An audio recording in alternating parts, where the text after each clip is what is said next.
है वो काफी कई बार क्या होता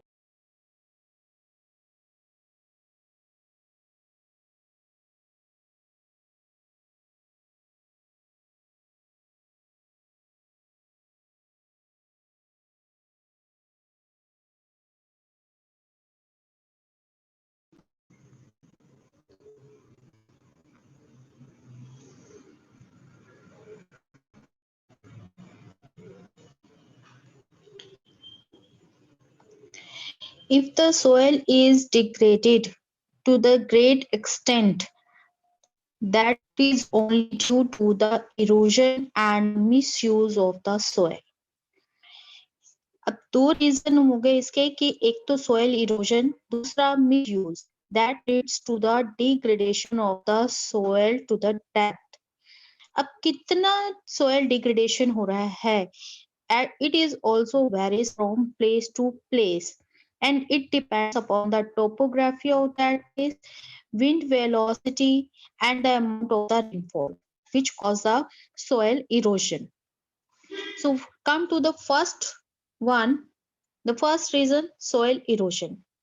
Soil erosion means when the top layer of the soil is removed either by the water or wind, that is called soil erosion. जब क्योंकि जो हमारी सोयल है उसका टॉप लेयर हमने पढ़ा था सोयल हॉरिजोन्स में कि जो टॉप लेयर है हॉरिजोन ए है that is the most fertile part of the soil and it is the part which helps the plants to grow. So when this part flows down or washed down by the river or the wind, that is called soil erosion. तो soil erosion करने के हमारे दो main factors आए यहाँ पर. First is running water and second is wind. These are the two main factors which affect the soil erosion. अब ये जो दो प्रोसेसेस हैं इसमें हमारा जो सोयल का फाइन लेयर कवर है that is removal, that removed.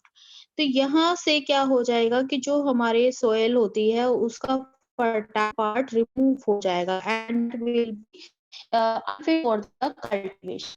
लेकिन एक्चुअली क्या होता है कि removal of the top layer and the formation of soil is going on simultaneously.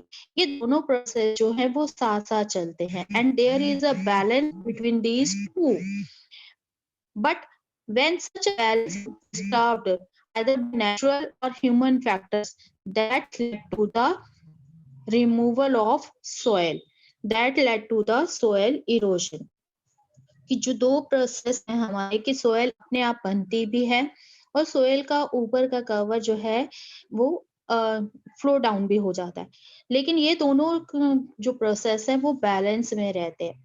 लेकिन कभी कभी जो रिमूविंग प्रोसेस है if it is faster than the formation of the soil then it will lead to the imbalance in soil.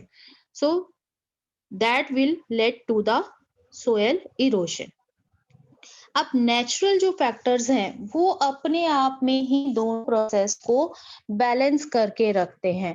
तो it means जो soil degradation होगा, soil erosion होगा, it is mainly due to the human activities. Human activities which led to the soil erosion to a great extent, because as the human population increases, demand on the land also increases. We demand it for our food grains, for our households, for our buildings, for our industries, transportation system. So land is mostly demanded as the population increases. अब इससे क्या होगा कि जब इतनी demand land की increase हो जाएगी then we will remove the forest and natural vegetation for our cultivation, for grazing animals and for other needs like industrial industries, like road building or like uh, live stock rearing. तो ये सारी चीज़ों के लिए demand जो है क्या हो जाएगी, इंक्रीज़ हो जाएगी। और इस डिमांड को पूरा करने के लिए हम फॉरेस्ट कवर या नेचुरल वेजिटेशन को रिमूव करना शुरू कर देते हैं। अब इसमें हमने बात की कि ये जो 2 फैक्टर हैं, wind and water, that is a dominant factor for the soil erosion. क्योंकि इन दोनों फैक्टर्स में ही ये एबिलिटी है कि वो सॉइल को रिमूव करके दूसरे एरियाज तक ट्रांसपोर्ट कर सकते हैं।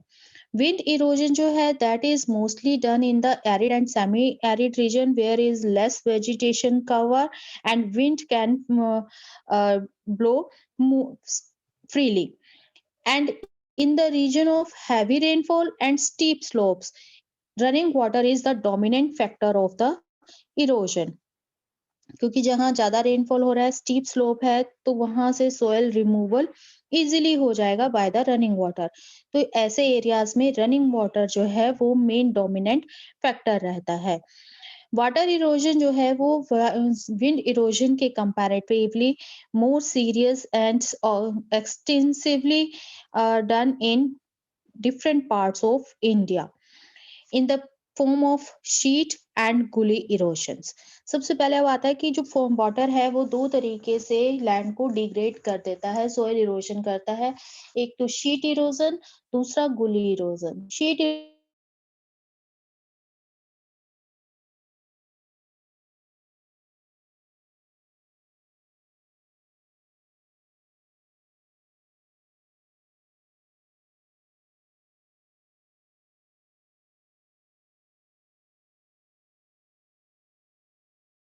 तो शीट इरोजन क्या है कि पूरे लैंड सरफेस से जो ऊपर का थिन लेयर है सॉइल का वो रिमूव हो जाता है, उसको हम कहेंगे sheet erosion. Second type is गुली इरोजन। अब गुली इरोजन क्या है? गुली इरोजन मीन्स कि जहां पर हैवी रेनफॉल होता है, तो हैवी रेनफॉल एरियाज में जो ओपन एरेबल लैंड है हमारा, जो कल्टीवेशन के लिए सुटेबल है लैंड, बिल्कुल फ्लैट सरफेस है, फ्लैट लैंड है। जब वहाँ पर रेनफॉल होता है, हैवी रेनफॉल होता है, तो एक ही जगह पर बार-बार पानी की स्ट्रेंथ बढ़ने से वहाँ पर डिप्रेशंस आ जाते हैं। वहाँ पर गुलिज़ फ़ॉर्म हो जाती हैं और ये जो गुलिज़ हैं, ये मोस्टली स्टीप स्लोप्स में हमें कॉमनली देखने को मिलती हैं। जैसे-जैसे रेनफॉल इंक्रीज़ होता जाता है, ये गुलीज़ भी क्या होती जाती हैं, डीपेंड होती जाती हैं। जिससे जो हमारा एग्रीकल्चर लैंड है, वो किस में कन्वर्ट हो जाएगा, फ्रैगमेंट्स में। उसमें बीच-बीच में ये खड्डे हो जाएँगे। तो प्लेन सरफेस की जगह वो लैंड किस में कन्वर्ट हो जाएगा हमारा, अ, फ्रैगमेंट्स में, and then it will be unfit for the cultivation. जैसे कि अब आप इस पिक्चर में देख सकते हो कि यहाँ पर ये जो आपको पूरा लैंड दिखाई दे रहा है, इट इज एग्रीकल्चरेबल लैंड। अब यहाँ पर क्या हुआ, these are the gullies. Heavy rainfall के कारण यहाँ पर एक खड्डे टाइप डिप्रेशन एरियाज बन गए, लाइंस बन गई, जिसको हम गुलिस कहते हैं। जैसे आप अपने पार्क में भी जब आप वाटरिंग करते हो, watering when you are watering the plants, if you if you pick the pie on a single surface, जब आप एक ही जगह पर उसको पाइप को पकड़ के रखते हो, तो वो पानी बहुत ऊंचाई से उसी जगह गिरता रहेगा और वो धीरे धीरे वहां पर पिट कर देगा, यानी कि खड़ा कर देगा। और इस तरीके से वो क्या फॉर्म हो जाएगी, यही चीज जो है ओपन एरियाज में होती है, जिसको हम क्या कहते हैं, गुलिस कहते हैं। और जब एक ऐसा रीजन जहाँ पर ये डीप ग्रीस और रैवियस फॉर्म हो जाती है, that region is called badland topography. So a region with a large number of deep gullies or ravines is called a badland topography। इस तरीके की टोपोग्राफीज जो है हमें चंबल बेसिन्स में देखने को मिलती है, तमिलनाडु, वेस्ट बंगाल, इन एरियाज में हमें गुलिस और रेवनीज देखने को मिलती है। अब इस तरीके की रेवनीज के कारण, इन गुलिस के कारण, वाटर इरोजन के कारण 8,000 hectare land of our country is degraded or the eroded। दूसरी जो सीरियस प्रॉब्लम हमें एग्रीकल्चर में देखने को मिलती है, वो है इरोडेड मटेरियल्स जो है, वो that is that are carried down to river, and they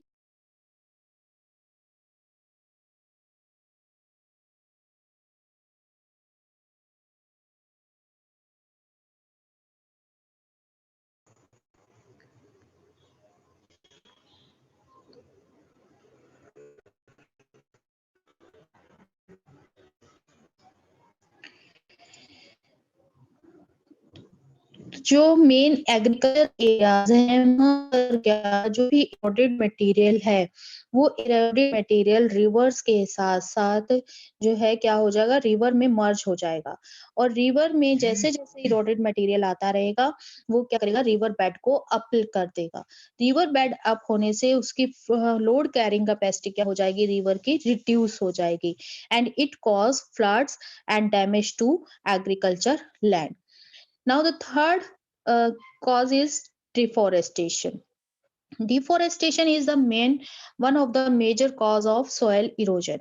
क्योंकि जो प्लांट्स हैं वो क्या करते हैं, वो रूट्स को बाउंड करके रखते हैं, रूट्स को पकड़ के रखते हैं। जो रूट्स हैं वो क्या करती हैं, सॉइल को पकड़ के रखती है। So soil is bounded by the roots of the plants. When we deforested the land, then the soil will be loosed and it will easily eroded by the wind or either by the water. इससे क्या होगा कि हमारी land जो है वो जल्दी इरोड हो जाएगी। दूसरी चीज क्या होती है कि जो ह्यूमस कंटेंट है वो कैसे बनता है कि जो प्लांट्स की लीव्स है या ट्विग्स है वो सॉइल में मिक्स हो जाते हैं और ह्यूमस को फॉर्म करती है। इससे जो जब फॉरेस्टेड एरिया जो है वो खत्म हो जाएंगे तो हमारे सॉइल में से ह्यूमस कंटेंट भी कम हो जाएगा। और इस तरीके का सॉइल इरोजन मोस्टली हमें हिली पार्ट्स में कंट्री के देखने को मिलता है। नेक्स्ट है हमारा इरिगेटेड जोन एरिया। जितने भी हमारी लैंड है एरेबल लैंड वो क्या हो रही है, वो इंडिया के इरिगेटेड जोन में आती है। जैसे इंक्रीज हो रहे होने के कारण प्रोडक्शन इंक्रीज कर रहे हैं। प्रोडक्शन इंक्रीज के लिए हमें इरिगेशन की जरूरत पड़ती है। तो हम रहे जो फार्मर्स वो क्या करते हैं, ओवर इरिगेट करते हैं लैंड को, जिससे लैंड क्या हो जाती है, सलाइन हो जाती है। जो पानी है वो क्या चला जाएगा, लो प्रोफाइल्स चला जाता है, सो कि वहां के जो सेट है उनको ऊपर डाल देगा, जिससे ऊपर लेयर है उसमें साल्ट की क्वांटिटी है इंक्रीज हो जाती है and the soil became unfit for the cultivation. Second इसमें हमारे रॉन्ग प्रैक्टिसेस है chemical fertilisers. When we use the chemical fertilisers that is also harmful for the soil. So unless the soil gets enough humus, chemicals it hardens it and give it fertility in the long run. हम ज्यादा से ज्यादा हम chemicals का use करते हैं तो ये सोयल को हार देता है और later on the soil became unfertile. इस तरीके की जो मेन प्रॉब्लम है, मींस इरिगेशन के कारण जो मेन प्रॉब्लम सोइल इरोजन की हमें देखने को मिलती है वो मोस्टली सभी रिवर वैली प्रोजेक्ट्स में हमें देखने को मिलती है। मोस्टली जब ग्रीन रेवोल्यूशन हुआ, ग्रीन रेवोल्यूशन का ये एक ड्रॉबैक सामने आया कि ग्रीन रेवोल्यूशन में हमने इरिगेशन मेथड्स का यूज करना शुरू किया, लेकिन इन इरिगेशन फैसिलिटीज के कारण land became saline and alkaline, and which adversely affects our natural food grain productivity as well as national productivity. So it is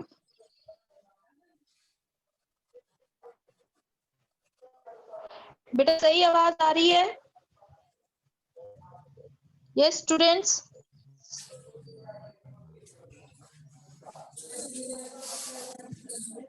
anyone? Bhumi, I mute my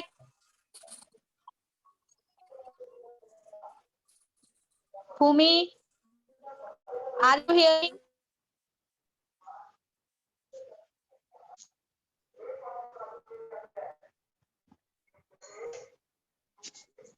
yes ma'am. Next topic है हमारा soil conservation. अब soil की soil की importance हमने soil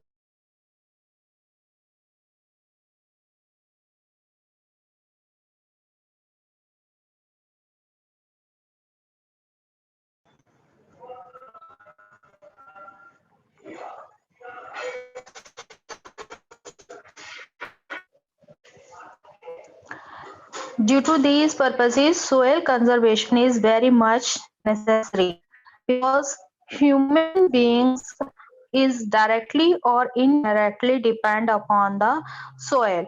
So nature has its own laws of maintaining balance. We have to uh, check the measures of human activity to prevent the soil erosion. तो जितनी हमारी development हमारी economy grow कर रही है that all due to the ecological balance. अब ये ecological balance nature अपने आप में मेंटेन करके रखती है, लेकिन जो हमारे ह्यूमन एक्टिविटीज है ये ओवर यूज करके लैंड का उसको इंक्रीज कर देती है। तो सोइल इरोजन जो है मेनली क्या हम इसके लिए मेजर्स ले सकते हैं? The first step in any rational solution is to check open cultivable lands on sloping form farming, कि जितना हमारा स्लोपिंग एरियाज है उस पर हम कल्टीवेशन ना करें। अगर हम उस पर कल्टीवेशन करेंगे तो इट मीन्स वहां पर हम इरिगेशन करेंगे और वो सॉइल जो है वो इरोड हो जाएगी। तो ऐसे एरियाज जहां पर ग्रेडियंट हमें 15 टू 25% का ग्रेडियंट मिलता है उन एरियाज में हमें कल्टीवेशन नहीं करना चाहिए। फिर भी अगर हमें वहाँ कल्टीवेशन करना है तो हमें प्रॉपर क्या करनी चाहिए? डायरेक्ट फार्मिंग करनी चाहिए, जिससे अगर जो हम पानी देते हैं प्लांट्स को वो नेक्स्ट स्टेप पर ले जाए और जो सोयल है वो रिमूव ना हो। दूसरा मेजर है over grazing and shift.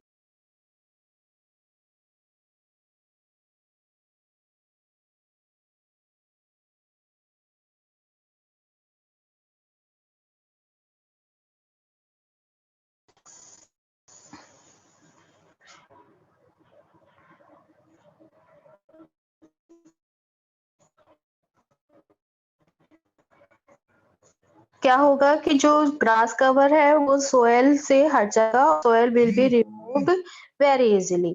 Shifting cultivation, एक एरिया और जब कल्टीवेशन कर रहे हैं where land became unfit for the cultivation, the farmers move towards the another land. This type of agriculture reduce the fertility of the soil. It must be stopped. Third है जो हमारे contour bonding, contour terracing, forestry, control grazing, overcropping, mixed farming, crop rotation. These are some of the remedial measures to reduce the soil erosion. कि जो large fields होते हैं उन्हें हम contour बना के बना सकते हैं जो पूरी एरिया रहेगा और सोइल कवर रिमूव नहीं होगा। इसी तरीके से स्लोपी एरिया में कंटूर टेरेसिंग की जाती है। फॉरेस्ट मीन्स जो फॉरेस्ट है उनका वहां पर प्रोटेक्ट किया जाए, डिफोरेस्टेशन ना किया जाए और प्लांटिंग ट्रीज प्लांटिंग की जाए। मिक्स्ड फार्मिंग जो है हम कर सकते हैं जिसमें कि हम क्या करते हैं कि बीच बीच में हम कुछ मेन क्रॉप्स के साथ एनुअल डेयरी काम करते हैं। क्रॉप रोटेशन दो क्रॉप्स के साथ एक पल्सेस की या कोई वेजिटेबल की क्रॉप्स ले सकते हैं जिससे सॉइल में न्यूट्रिएंट्स बने रहें। So all these are the measures which can prevent the soil degradation. तो नेक्स्ट ने देखा इरोजन है उसके कारण क्या होता है? सोयल इरोजन्स होता है। So we should take the step to prevent the gully erosion.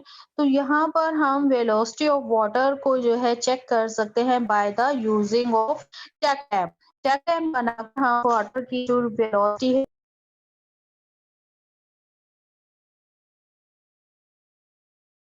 हम सोयल इरोजन को रोक सकते हैं। सबसे पहले protect lands the encroachment by sand dunes through developing shelters. सबसे मेन प्रॉब्लम आती है कि जो एरिड रीजन है वहां पर सैंड ड्यून्स शिफ्ट होते रहते हैं। उन सैंड ड्यून्स की शिफ्टिंग को रोकने के लिए उन सैंड ड्यून्स पर हमें क्या लगानी चाहिए, शेल्टर बेल्ट यानी रोज ऑफ ट्रीज, जिससे कि वो सैंड जो है वो लूज ना रहे और उसके विंड के रास्ते में एक ऑब्स्टेकल का काम करेंगे ये ट्रीज, जिससे सैंड ड्यून्स जो हैं वो शिफ्ट नहीं होंगे।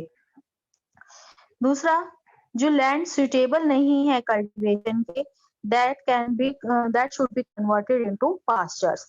और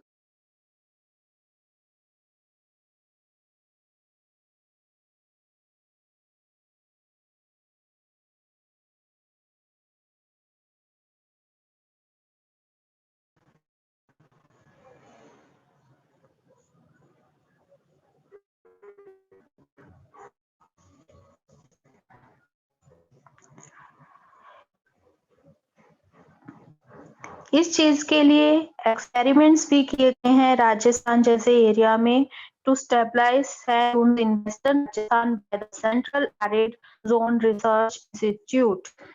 central soil Conservation Board set up by the Government of India has prepared a number of plans for the soil conservation in different parts of country.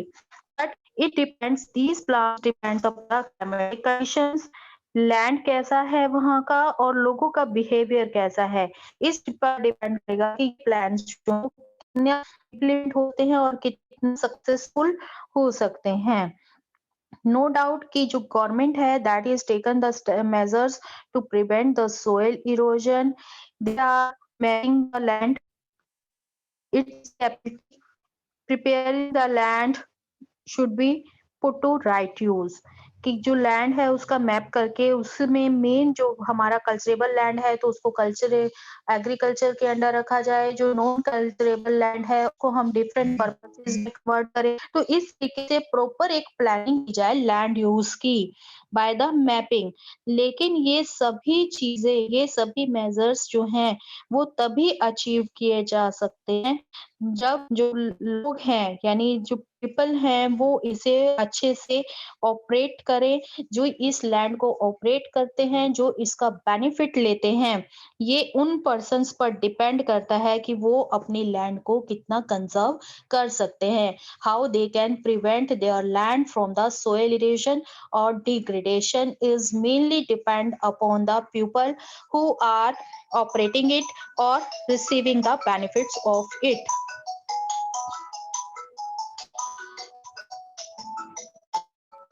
Now chapter is complete.